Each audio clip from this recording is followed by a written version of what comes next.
10 síntomas de una espiritualidad emocionalmente enferma. Pero hoy ya comenzamos un nuevo proceso. Ahora vamos a ir camino hacia cómo llegar a una transformación profunda. Y de hecho, el tema de este mes, así como está en el cuadernillo, se llama Un llamado a la transformación profunda. Dios quiere transformar todo nuestro ser integral. Dios quiere transformar todo nuestro ser integral. Nosotros estamos compuestos por espíritu, alma y cuerpo. Y los tres tienen que estar afectados al mismo tiempo, alineados a esa voluntad perfecta del Señor. Y vamos en este mes a ver algunos aspectos, cómo llegamos a alcanzar esa transformación profunda, cómo esa transformación va a lograr en Dios y en su palabra cambiar tanto nuestra parte del alma que constituye las emociones, la mente, está todos los aspectos del sentimiento y de la voluntad del hombre y de su manera de pensar, cómo esa voluntad también va a estar alineada con la voluntad espiritual de Dios. Decía esta mañana en el primer servicio que Dios tiene incidencia directa y profunda sobre el espíritu del hombre. Incidencia directa y profunda sobre el espíritu del hombre, pero no tiene incidencia directa sobre el corazón del ser humano. Porque usted en la palabra no ve que Dios diga, dame tu espíritu. Siempre dice, dame tu corazón, entrégame tu corazón. Siempre Dios dice, ríndeme tu corazón. Dios nos dice, ríndeme tu espíritu. ¿Por qué? Porque desde que Dios nos creó, su espíritu mora en nosotros. Desde la creación, su espíritu mora en nosotros, ¿cierto? Pero la parte de las emociones constituidas por el alma fue deteriorada por el pecado. De manera que el que falló fue el hombre. Y es el hombre que tiene que voluntariamente decidir devolverle a Dios la oportunidad de cambiar su alma. Es decir, de transformar su alma. Por eso la palabra dice, el alma que pecare morirá. Porque está haciendo alusión a esa parte con la cual nosotros luchamos, que es la parte de nuestros sentimientos. No rendirle a Dios nuestros sentimientos. Generalmente tenemos una lucha para no entregar lo que está en nuestro corazón. Porque Proverbios 4 dice que en el corazón está la vida o está la muerte. Entonces yo soy quien decido rendir mi corazón a Dios. Soy yo el que tomo esa decisión de rendir mi corazón a Dios, mas no mi espíritu, porque realmente el espíritu mío ya obedece a Dios. Ya mi espíritu obedece a Dios, pero mi alma tengo que rendirla para que obedezca a Dios. ¿Sí? Por eso el trabajo de Dios sobre el ser humano es sobre su alma, sobre su parte emocional, rendir la parte emocional para que alineada esa parte emocional con lo que ya está alineada la parte espiritual, el ser humano se convierta en un ser verdaderamente adorador en espíritu y en verdad. Eso se conoce como espiritualidad contemplativa. He tomado como texto para hablar de esa alineación de alma-espíritu, Ezequiel capítulo 36, versículos 26 y 27. Y dice la escritura, allí en Reina Valera, os daré corazón nuevo y pondré espíritu nuevo dentro de vosotros y quitaré de vuestra carne el corazón de piedra y os daré un corazón de carne. Repito, os daré un corazón nuevo y pondré espíritu nuevo dentro de vosotros y quitaré de vuestra carne el corazón de piedra y os daré un corazón de carne. Y pondré dentro de vosotros mi espíritu y haré que andéis en mis estatutos y guardéis mis preceptos y los pongáis por obra. Repito el 27, y pondré dentro de vosotros mi espíritu y haré que andéis en mis estatutos y guardéis mis preceptos y los pongáis por obra. Lo primero que dice es, voy a entregarles un corazón nuevo. Voy a entregarle un corazón nuevo. Y voy a entregarle un espíritu nuevo. Ese espíritu es con E mayúscula. Dice, dentro de vosotros. Y dice, y quitaré de vuestra carne el corazón de piedra y os daré un corazón de carne. Entonces dice, y quitaré de vuestra carne el corazón de piedra y os daré un corazón de carne. Importante, ¿por qué? Porque realmente la promesa del Señor es que cuando nosotros rendimos nuestra parte emotiva a Dios, Él comienza a entregarnos un corazón nuevo. Un corazón como el de Jesucristo, un corazón sensible a todos los asuntos que tienen que ver con Dios. La obediencia nuestra no está en el espíritu, la obediencia está en el alma. Nosotros obedecemos a Dios en voluntad autónoma, no obligada. O sea, Dios no nos obliga a que le obedezcamos, ¿sí? Dios dice, si tú me obedeces, yo hago esto contigo. O sea, hay una propuesta, pero la voluntad final es nuestra. O sea, nosotros decidimos si queremos obedecer o no. Nosotros decidimos si queremos seguir a Cristo o no.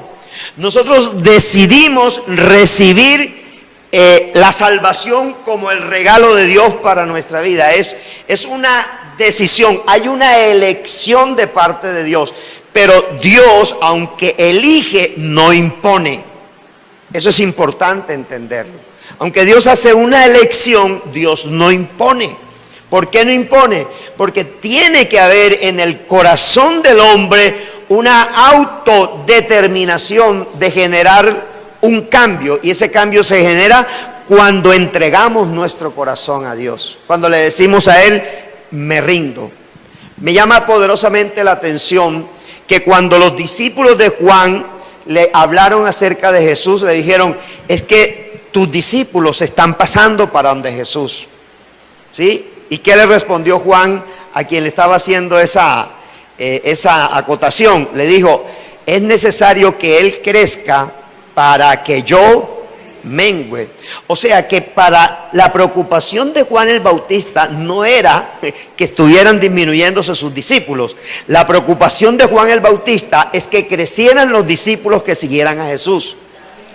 Esa era la preocupación de Juan el Bautista. En nuestra vida espiritual, la preocupación tiene que ir de la misma manera.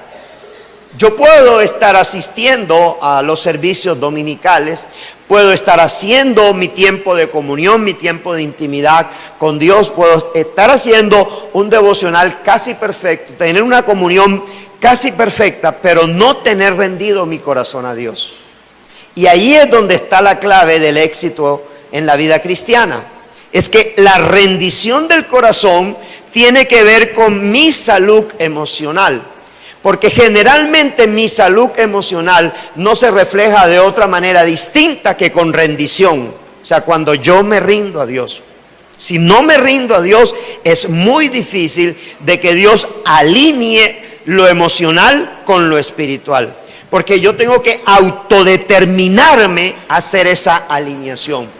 Por eso les decía ahorita, Dios no dice, ríndeme tu espíritu, porque Él tiene no dominio, Él habita en nosotros espiritualmente. Versículo 27 de Ezequiel 36 dice, y pondré dentro de vosotros mi espíritu. Es decir, ya eso está puesto en nosotros. Luego hizo, para que andéis en mis estatutos y guardéis mis preceptos y los pongáis por obra. De manera que el espíritu del ser humano quiere obedecer a Dios. O sea, el espíritu nuestro quiere obedecer a Dios, pero le falta un complemento, que las emociones también lo hagan. Las emociones también lo tienen que hacer. ¿Por qué? Porque las emociones son parte de nuestro ser. O sea, nuestro sentir, nuestros sentimientos son parte de nuestro ser. Y Dios no pone su espíritu en nuestras emociones. Dios pone su espíritu en nuestro espíritu para que se produzcan transformaciones. Y esas transformaciones vienen a ser espiritual. Pero el problema se suscita cuando realmente nosotros queremos que lo espiritual arregle lo emocional.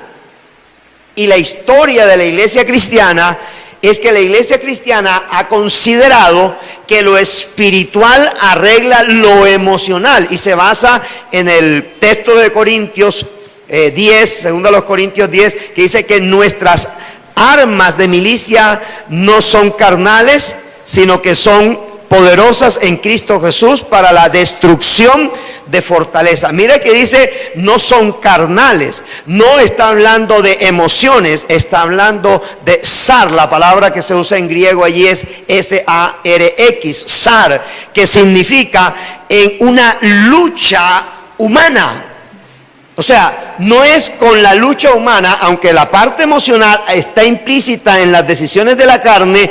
Recuerde lo siguiente: las armas que nosotros usamos para vencer toda estrategia que el mundo tiene, toda estrategia que nuestra misma naturaleza humana tiene, es espiritual, son armas espirituales. Oración, ayuno, palabra. Sí, el congregarnos, esas son armas espirituales. El mantenernos en una comunidad de fe son armas espirituales.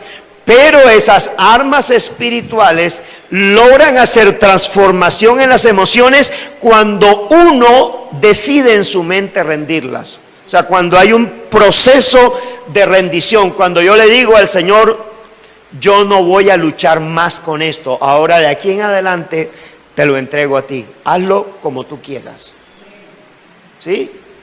Es como cuando alguien está enfermo o se pone en las manos de un médico y confía, o realmente no se sabe cuál es la respuesta que va a venir de ahí en adelante. O sea, uno tiene que rendirse y tiene que rendir su vida y rendir su corazón. ¿Por qué es importante todo esto? Porque realmente el antídoto para una espiritualidad emocionalmente enferma tiene que ver con una salud emocional y una espiritualidad sana. Es decir, tiene que haber una salud sana, emocionalmente hablando, y tiene que haber una espiritualidad sana. Y por lo general, cuando insistimos en lo espiritual, tenemos una espiritualidad sana, pero no tenemos una salud emocional sana. Y necesitamos que las dos estén sanas y estén caminando bajo los mismos principios de la palabra. Recién cuando uno se convierte al Señor, realmente uno aprende a caminar en modelos y principios espirituales. Nos enseñan a orar, nos enseñan a leer la palabra, interpretarla, nos enseñan a ayunar, nos enseñan a vivir una vida en comunidad, pero muy pocas veces nuestro líder espiritual o pastor se preocupa por nuestro pasado. Es decir, emocionalmente, ¿cómo está nuestro pasado? ¿Cómo está nuestra historia? Muchas veces, juntamente con mi esposa, nos hemos sentado con personas a hablar con la persona, y la persona comienza a contar unas historias que uno dice, con razón, esta persona es así. Porque a veces estamos tratando de que las personas hagan lo espiritual, pero se nos olvida que para que esa persona haga lo espiritual, tiene que quedar libre de las ataduras de su pasado emocional. O sea, ¿qué le afectó? Una violación, tuvo que ejercer prostitución, tuvo que salir de su país, tuvo que salir de su ciudad, tuvo que salir de su casa. Imagínense el trauma que se le pudo presentar a Abraham cuando Dios le dice, sal de tu tierra, sal de la casa de tu padre, sal de tu parentela y vete a la tierra que yo te mostraré. Emocionalmente, ¿cómo se podía sentir Abraham? Yo creo que Abraham se sintió tan mal que él no se fue solo con su esposa Sarai, sino que él salió ¿con quién? Con su sobrino Lot. Porque en cierta medida todos los seres humanos necesitamos compañía. Y él necesitaba de otro hombre para trabajar y de otro hombre para producir. Y él no salió solo. aunque él sale, realmente Dios no le dice que se fuera con Lot, pero él se llevó a Lot. Quizás porque Lot no tenía papá ni mamá y dijo, pobrecito, me llevo a Lot. Pero ¿cuántos dolores de cabeza le produjo Lot a Abraham? O sea, ¿cuántas perturbaciones le produjo Lot a Abraham? ¿Para qué te hablo de esto? Todos tenemos una historia emocional que necesitamos solucionar si queremos glorificar el nombre del Señor a la manera como Dios propone. Esa historia es necesaria traerla al presente, no como una memoria que nos vaya a destruir, sino como una historia que necesita saber si está sanada o no está sanada. Porque la misma palabra dice, no os acordéis de las cosas antiguas ni traigáis a memoria lo pasado. O sea, lo pasado no se debe traer a memoria, pero necesita traerse para revisar qué está impidiendo que yo avance. ¿Sí? Algo que también compartí esta mañana es que el fruto de un árbol no está tanto en la semilla, sino cómo esa semilla pudo convertirse en una raíz que es profunda, que puede ir hacia abajo. Cuando la raíz es profunda, el árbol es fuerte y los frutos son buenos. Porque lo que hace que un fruto sea bueno no es solamente la semilla, sino que esa semilla haya tenido la oportunidad de crecer hacia abajo, de crecer mucho. Y muchas veces nuestra vida espiritual se manifiesta después de un crecimiento interno. Porque a veces queremos que se vea lo externo. Viene a la iglesia, va al grupo, ora, conoce palabras, se sabe de memoria versículos bíblicos, pero usted no anda con esa persona todo el tiempo. Usted no está metido en la mente de esa persona, usted no sabe qué piensa esa persona. Entonces la transformación, ese llamado a la transformación tiene que ver con cuán profundo yo voy a estar echando raíces. ¿Por qué? Porque si no me voy a quedar como un creyente de tareas y actividades. Debo leer la Biblia, debo hacer el devocional, debo comprar el cuadernillo, debo ir al grupo, hoy es domingo, debo ir a la iglesia, porque si no, entonces el jueves mi líder me va a preguntar que por qué no estuve el domingo en la iglesia. Entonces voy a estar haciendo tareas y voy a estar realizando actividades, pero realmente mi corazón no está genuinamente conectado con un evangelio. Y realmente las transformaciones en Dios se producen cuando hay comunión. O sea, comunión. ¿Y qué es comunión? Una unión en común. O sea, cuando hay una unión en común es cuando comienza a producirse una transformación. Cristo nos otorgó la salvación, sí, de nuestra alma, pero estamos, a través de esa salvación que Cristo ofrece, nosotros estamos garantizando el cielo, pero acuérdese que no nos convertimos y enseguida al cielo. Eso sería lo ideal. O sea, qué chévere, ¿cierto? Hoy hacemos la decisión por Cristo y ya yo sé que hoy mismo voy derechito para el cielo, pero no es así. No es así. ¿Sabe qué? Se sufre más cuando tomamos la decisión por Cristo que cuando estábamos pecando. ¿Sabe usted? Que se sufre más cuando toma uno la decisión por Cristo. Claro, porque cuando uno toma la decisión por Cristo, ¿qué pasa? Hay una lucha. Usted y yo antes no luchábamos con el pecado, no nos importaba. Que me vean, ¿sí? ¿Qué importa? Yo soy así. Pero cuando Cristo llega a nuestra vida, es diferente. Porque yo estoy siendo modelado a un estilo, a una cultura de reino que es distinta a la que yo traía. Y generalmente, una de las, digamos, de los vacíos que podemos tener como creyentes es no confiar en las personas que me rodean. Aunque estoy en un grupo, no confío en las personas que me rodean. Vea, hay una persona que se reúnen acá en nuestra iglesia hace más de un año, y hace poco conversé con ella, y hace poco ella me confesó que tenía un problema, de tipo emocional y de tipo psicológico.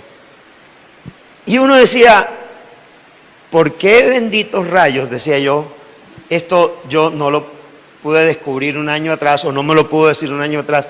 ¿Cuánto hubiésemos avanzado? No sé si usted alcanza a comprender la magnitud. ¿Cuánto logramos avanzar si nos sinceramos para que otros nos ayuden? ¿Cuánto nosotros logramos avanzar? ¿Cuánto logramos avanzar si estoy peleando con la pornografía? ¿Cuánto logramos avanzar si estoy peleando con pensamientos obscenos?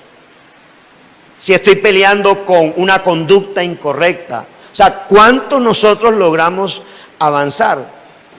Como dice el de Caracol o el de RCN, denuncie. O sea, no se quede callado, denuncie. ¿Sí?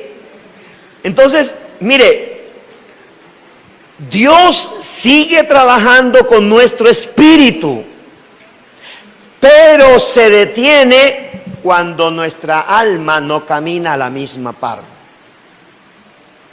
Cuando nuestra alma, en donde está la parte emocional, no camina a la misma par, entonces Dios se detiene. Entonces usted ha visto personas que saltan de una iglesia para otra, cada 3 meses, cada 4 meses, cada 5 meses están saltando de un lugar para otro, están saltando de un lugar para otro, están saltando de un lugar para otro, porque no se hallan emocionalmente y no se ubican en un lugar. ¿Y sabe qué tiene que ver? Estoy callada o estoy callado. Y yo tengo que denunciar para que venga la ayuda de Dios por parte de alguien humano. Porque Dios me va a ayudar a través de una persona. Dios me va a ayudar a través de un hermano en la fe. Lo hemos repetido en todas estas enseñanzas que venimos dando acerca del ser. Dios quiere ayudarnos a salir adelante. Dios quiere saber por qué tengo miedo. Dios quiere saber qué me detiene en la vida, por qué me siento fracasado, de dónde viene esa información. ¿Quién te ha dicho a ti que tú eres un fracasado? Para tú sentirte un fracasado, tienes que tener un referente, ¿sí o no?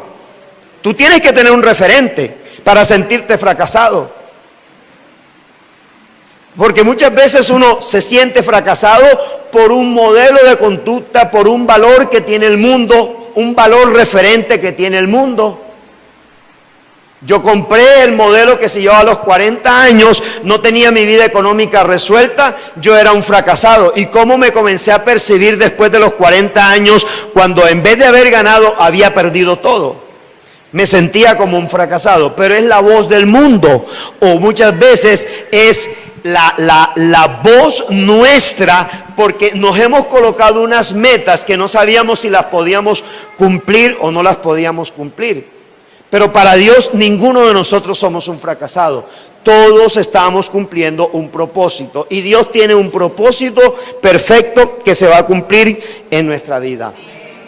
Hay algo que es muy importante, y es que en nuestra práctica diaria nosotros debemos amar a Dios con nuestra mente, con nuestro ser y con todo nuestro corazón, según Mateo 22:36. Digamos que ese es el gran mandamiento, amar a Dios. Y hay gente que ama a Dios, pero no se ama a sí misma, y mucho menos ama a el prójimo. Entonces yo no puedo excluir de mi espiritualidad el trato que Dios también quiere tener con mi emocionalidad. No puedo excluirla. Dios está interesado en mi corazón. Si no estuviera interesado en mi corazón, Él no diría que va a ser un cambio de corazón, porque el corazón es el centro de la conducta del hombre. Es decir, es en la parte emocional, es el sentir emocional del hombre, está en esa figura llamada corazón. Entonces, cuando intentamos ocultarle a Dios nuestra vida emocional, o cuando intentamos ocultarle a nuestros hermanos en la fe, nuestro pasado, nuestra espiritualidad del presente está estancada. Alguien dijo que muchas veces en las iglesias encontramos a un creyente no de 22 años de ser creyentes, sino de tener un año de creyentes repetido 22 veces. Porque se estancó. Y Dios no quiere, o sea, Dios quiere que nuestro camino sea como el de la luz de la aurora, que va de aumento en aumento hasta que el día se haga pleno. Eso es lo que Dios quiere en nuestra vida. O sea, Dios no quiere que a estas alturas, 23 años después de haberme convertido, yo esté luchando con los mismos problemas que comencé a luchar cuando comencé a caminar en el Señor. Imagínense yo todavía pensando en la mentira, yo todavía pensando en los cachos, yo todavía pensando en las mozas. Imagínense yo todavía pensando en las cosas que de donde Dios me sacó. Y que yo tuviera que decirle a un líder o a una autoridad espiritual: mira, es que yo todavía veo pornografía, mira, es que yo todavía salgo con mujeres casadas. O sea, ese es el problema. Porque muchos cristianos caen o caemos, me incluyo para no darle lugar al diablo. ¿Por qué caemos en pecados, en repetición de pecados? Porque realmente nunca nos desprendimos de la meta y nos quedamos allí. En el punto de partida nos quedamos, y Dios está interesado en sacarnos de ese punto de partida y llevarnos a una nueva dimensión del Espíritu. Vea, hay gente muy religiosa, pero ¿sabe qué pasa? Las tradiciones lo matan. Usted revisa Marcos capítulo 7. Los discípulos estaban comiendo, ¿se lavaron las manos? No. Entonces vinieron los de la ley, ¿no? Los del Sanedrín. Maestro, si tú eres maestro y si tú conoces la ley, ¿cómo permites que tus discípulos coman sin lavarse las manos? Eso le dijo: mire, no es lo que el hombre se mete a la boca lo que lo contamina, sino lo que está ¿dónde? En su corazón. Porque del corazón, ¿qué salen? ¿Qué sale del corazón? Pleitos, contiendas, envidias, la maldad del hombre. Entonces el religioso cree que es espiritual porque él sigue la ley. No es que la palabra dice que el Shabbat es el sábado y yo tengo que guardar el sábado. El Shabbat es Cristo y tú lo puedes guardar el lunes, lo puedes guardar el martes, lo puedes guardar el miércoles. No, la palabra dice que la mujer tiene que ir con velo. Óyeme, eso fue para una época y por un contexto específico que se refería a Pablo. Entonces, muchas veces esa forma religiosa impide que realmente esa persona no se dé cuenta que esa forma religiosa lo que está hablando con sinceridad es que sus emociones no son sanas. Cuando juzgamos el camino o la vida espiritual de otra persona, realmente quienes nos estamos examinando es nosotros mismos. Yo no sé. Yo no puedo responder qué hace Diego en el trabajo, ni qué mira en internet. Yo no puedo responder. Yo no puedo responder. Yo no puedo responder qué hace Lilia cuando va en el carro, qué oye, qué ve, qué tiene en su computadora. Yo no lo puedo responder. Ni yo voy a llegar a la casa como la Gestapo espiritual. A ver, muéstrame la computadora. Yo no puedo llegar a su casa en esa. Sí, vamos a revisar. Porque ¿cuántos ministros después de una predicación han salido para un escándalo? ¿Cuántos? No, el único que conoce el corazón, el estado del corazón, se llama el Señor. Nadie más. Lo dice Jeremías: yo conozco el corazón del hombre. Por eso el corazón del hombre, el hombre tiene que rendirlo, tiene que entregarlo si realmente quiere vivir una vida diferente. Ahora, ¿qué necesitamos para producir una transformación profunda? Para que el espíritu del hombre y las emociones del hombre afecten positivamente su vida y dé como resultado una espiritualidad contemplativa. Y hoy quiero compartir muy brevemente el primer punto de ese desafío. Número 1, requiere desafiar los valores que el mundo promueve. O sea, para yo determinar quién soy, me tengo que comparar con alguien o con algo. ¿Sí? O sea, hay una realidad, ¿cierto? El que es calvo lo determina ¿qué? El espejo. Ese mira el espejo y que no puede usar una peinilla, no puede usar un gel. Eso es una realidad. Pero hoy en día puede colocarse el pelo que quiera, ¿sí o no? Para eso existe la ciencia, ¿sí? Pero eso no es tan trascendente como cómo cambias tú el corazón de una persona. Cómo nosotros cambiamos el corazón de una persona. Eso solamente lo puede hacer Dios. Pero ¿sabe? Dios es tan caballeroso que nos da la autonomía a nosotros de decidir si queremos que Él nos cambie el corazón o no. Nosotros somos los que tenemos que decidir. Ahora, para yo decidir esos cambios y se produzcan las transformaciones profundas, requiero desafiar los valores que el mundo promueve. Mire lo que dice Romanos 12:2 en la versión TLA. Y no vivan ya como vive todo el mundo. Al contrario, cambien de manera de ser y de pensar. Así podrán saber qué es lo que Dios quiere. Es decir, todo lo que es bueno, agradable y perfecto. De manera que yo tengo que promover una transformación profunda yendo en contracultura. Tengo que ir en contra de lo que la cultura promueve, porque la cultura promueve lo que a mí no me conviene. Eso es lo que la cultura promueve. O sea, hoy hay ley seca, ¿cierto? Pero le garantizo que todos los comandos tienen licor. Y que hoy aparecerán más borrachitos que cualquier otro fin de semana. Porque la cultura impone su ley. ¿Qué tenemos que ser los cristianos? Contracultura, ir en contra de la cultura, no en contra del mundo, en contra de la cultura del mundo, que es diferente. O sea, yo no me tengo que sentir mal porque no tenga un vestido entero nuevo.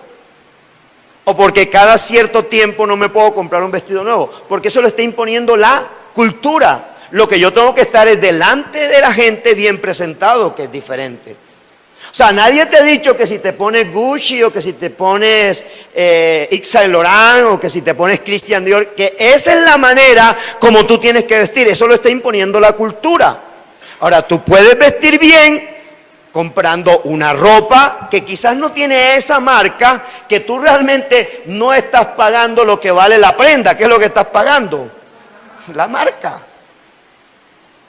¿Sí? Cuando tú compras un Tommy, ese Tommy vale, la camisa vale perfectamente 50 o 60 mil pesos, pero tú tienes que pagar 400 mil porque para Tommy van los otros 340 mil pesos. O cuando te pones unos Converse o cuando te pones unos Adidas. Es decir, tú tienes que entender, porque a veces la gente, los creyentes, nos metemos en la cultura y la cultura nos termina moldeando a nosotros. Entonces, el primer desafío es ese: no vivan como vive todo el mundo. El segundo desafío: cambia tu manera de ser, pero también cambia tu manera de pensar. Cambiar la manera de ser. No puedo ser como el mundo propone, no puedo ser como la religión propone, debo ser como Dios propone. En Marcos 7:5, ¿por qué tus discípulos no siguen las costumbres que desde hace mucho han practicado nuestros antepasados? Mire que no dice, no siguen las verdades espirituales, sino las costumbres. ¿Por qué comen sin haberse lavado las manos? Las costumbres. Es que como hoy los jóvenes no se casan, entonces los padres tenemos que recibirle la novia y que él se la lleve al cuarto de él. Entonces yo tengo que ir contra cultura y establecer esa contracultura en mi casa. Ahora, para que se siga promoviendo la transformación profunda, lo segundo que necesitamos tener es sacar la cultura de la bestia que está en el mundo, sacarla de nuestra vida. La bestia aparece en Apocalipsis y la bestia no es otra cosa que Roma. Roma, el imperio romano, imponía el estilo de vida que se debía vivir en ese mundo, ¿sí? Dice Apocalipsis 13:3, el mundo entero fascinado iba tras la bestia. También adoraban a la bestia y decían, ¿quién como la bestia? ¿Quién puede combatirla? ¿Ha visto usted cristianos detrás de un político por un puesto? Es muy común. ¿Sí? El jefe dice, mañana domingo hay que trabajar y mañana domingo hay que ¿qué? Trabajar. ¿Sí? El pastor dice, el martes a las 4 de la mañana estamos haciendo estudio bíblico. ¿Está loco? ¿Está loco? ¿Por qué? Porque no puedo ir contra cultura. Porque me amolda la cultura del mundo. Yo me tengo que levantar más temprano. ¿Qué tengo que hacer en la noche? Acostarme más temprano. Yo sé que a las 9 me tengo que acostar y ya está roncando a las 9:30 para poderme levantar a las 3:30 de la mañana y estar aquí a las 4. ¿Sí? Dentro de nosotros hay una bestia que lucha por sacarnos del camino de Cristo. ¿Sí? Y esa bestia es mencionada en Apocalipsis. Esa bestia la envía Satanás. La bestia representa al imperio romano. En Apocalipsis 12:17 dice, entonces el dragón se enfureció contra la mujer y se fue a hacer guerra contra el resto de sus descendientes, los cuales obedecen los mandamientos de Dios y se mantienen fieles al testimonio de Jesús. ¿Qué es lo que quiere hacer la bestia? Impedir que los creyentes tengan una relación viva con Dios. Eso es lo que quiere hacer la bestia. Entonces, ¿cuál es el mensaje de Apocalipsis? Que en toda la historia y en cualquier lugar del mundo, los creyentes debemos resistir y vencer a la bestia que se expresa en la cultura de su generación. Esa es una resistencia ¿de qué? De tipo espiritual, pero también de tipo emocional, porque la bestia hace muchas propuestas. Eres feliz si tienes cosas, eres feliz si antes de los 40 ya tienes tu vida organizada, eres feliz si el dinero te da mucha seguridad, busca tu propio placer, el cristianismo es una de las muchas opciones, etcétera y etcétera. ¿Qué quiero decirte? Que si no trabajamos por sacar la cultura y el poder de la bestia, vamos a terminar atrapados por la cultura del mundo, por esa cultura que está proponiendo Satanás. Y al final, ¿qué vamos a tener? Miedos, desconfianza, obstinación implacable, terquedad, rebelión en nuestro interior. ¿Qué resuelve todo esto para finalizar? ¿Qué resuelve todo esto?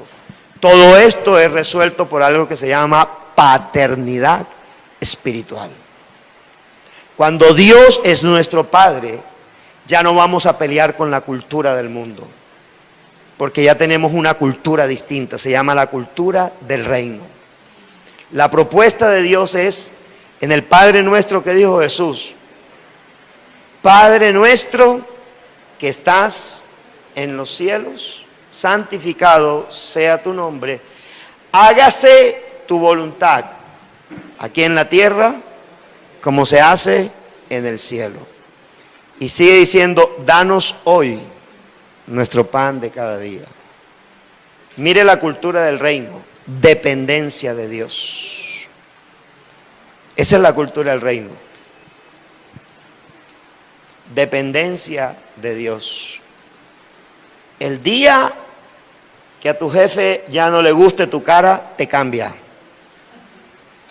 Y te dice, no me gusta tu trabajo, no me sirve tu trabajo, eres un mediocre, eres una mediocre, y te echa, ¿o no? ¿Sí o no? Si tienes una empresa, los clientes pueden decidir no ir más a tu empresa y no comprarte más a ti. Eso puede pasar. Pero hay uno que nunca te va a fallar, tu Padre Celestial. Él nunca te va a fallar.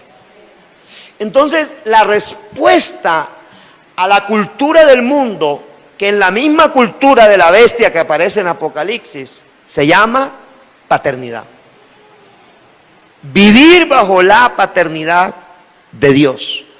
Creer en esa paternidad, experimentar vivencialmente esa paternidad. ¿Y sabe cuándo se experimenta? No cuando estamos en la buena, sino cuando las cosas nos son contrarias. Cuando estamos como los aviones, increíble, los aviones salen en el punto cardinal donde el viento esté soplando más fuerte, o sea, van en contra del viento. Es increíble que un avión no vuela a favor del viento, sino vuela contra el viento, y lo que le da fuerza al avión para levantarse es la resistencia entre la nave y el viento. ¿Y sabe qué indica eso? Que esa es la verdadera vida espiritual nuestra. Que entre más problemas tenemos, más certeza de que Dios está con nosotros. Entre más problemas tenemos, entre más circunstancias difíciles estemos atravesando, más certeza que Dios está a favor de nosotros. Esa es la mayor certeza. Y esa certeza es que soy hijo y que Él es mi Padre. Nadie se ha levantado de sus ruinas cuando las cosas están a su favor. Nos hemos levantado de las ruinas cuando los vientos son contrarios, cuando los vientos tienen dificultades, cuando podemos entender y aceptar y asumir que Dios es mi Padre. Y que como mi Padre, Él tiene toda provisión para mí, tiene toda protección para mí, pero sobre todo es mi pastor. Y que el Salmo 23 dice, nada me faltará. Nuestra mayor riqueza no está en el banco ni en el bolsillo, está en las manos de Dios. Nuestra mayor riqueza, y le garantizo que usted es rico. Se lo puedo, dígame dónde se lo escribo y se lo llevo a una notaría y se lo certifico. Usted es multimillonario porque es hijo del dueño del oro y de la plata. Así que usted no es pobre. No importa el estrato social donde usted viva, no importa la dificultad, no importa si no sabe cómo va a pagar el recibo de la luz y del agua mañana. Le puedo garantizar que su Padre tiene la provisión, que nuestro Padre tiene la provisión, y que todo lo que necesitamos es creer que Él es Padre y que como Padre va a suplir cada necesidad nuestra. Porque Él es nuestro Padre, porque Él es nuestro pastor, porque Él es nuestro Señor. Entonces la transformación profunda se da cuando aceptamos y vivimos y reconocemos la paternidad de nuestro Dios. Y cuando eso se da, somos transformados por someternos a su voluntad y no a la nuestra. Cambian nuestras oraciones. No ores a Dios por un esposo, ora a Dios por el esposo que está en su corazón. Así que cuando lo veas, ese negrito maluco quizás no te va a gustar, pero es el que Dios tiene para ti. Y es el que nunca te va a hacer sufrir, es el que Dios va a usar. ¿Sí? Porque a veces las mujeres se casan con los que parecen artistas de cine y lo que les viene es sufrimiento.